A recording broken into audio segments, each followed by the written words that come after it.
बार की बात है, एक गांव में रामू और उसका खरगोश मिट्ठू रहते थे, लेकिन मिट्ठू रात में ही गायब हो गया। रामू बहुत परेशान था, इसलिए वह सुबह सुबह अपने गांव से जंगल की ओर जाने लगा। जंगल में एक खतरनाक शेर भी रहता था, जिसने कई आदमियों को अपना शिकार बना लिया था। लेकिन रामू मिट्ठू के प्यार में जा रहा था, तभी उसे एक आवाज़ सुनाई दी और उसने देखा आवाज़ कहाँ से आ रही है। आवाज़ पत्थरों के पीछे से आ रही थी, इसलिए रामू पत्थरों के पीछे जाने लगा। रामू ने पत्थरों के पीछे जाकर देखा तो वहाँ बहुत बड़ी गुफा थी।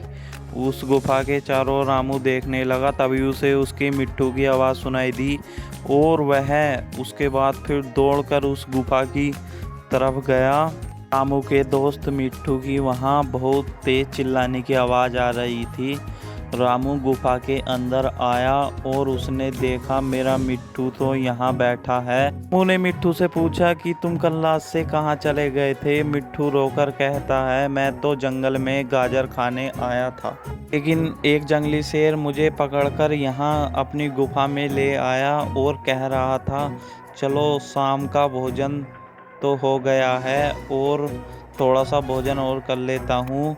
तुरंत रामू मिट्ठू को अपनी पीठ पर बैठाकर और वहाँ से चला जाता है। उसने अपनी गुफा में काफ़ी पत्थर गिर रखे थे ताकि कोई भी शिकार बाहर ना जाए। रामू और मिट्ठू शेर की गुफा से बाहर आ गए थे और शेर रामू के साथ खेलता हुआ जा रहा था। तभी रामू और मिट्ठू को एक नदी दिखाई देती है और वह सोचते हैं यदि इस नदी को पार कर लिया जाए तो बहुत जल्दी ही घर पहुंच जाएंगे। वो कैड़ी मैड़ी करके उस नदी को पार भी कर लेते हैं। अब वो सोचते हैं कि चलो थोड़ी देर पेड़ की छाया में बैठ लिया जाए। वह जैसे ही बैठते हैं उनके सामने शेर आ जाता है और उन दोनों को खा जाता है। रामू और मिट्ठू आलस ना करते तो वह अपने घर में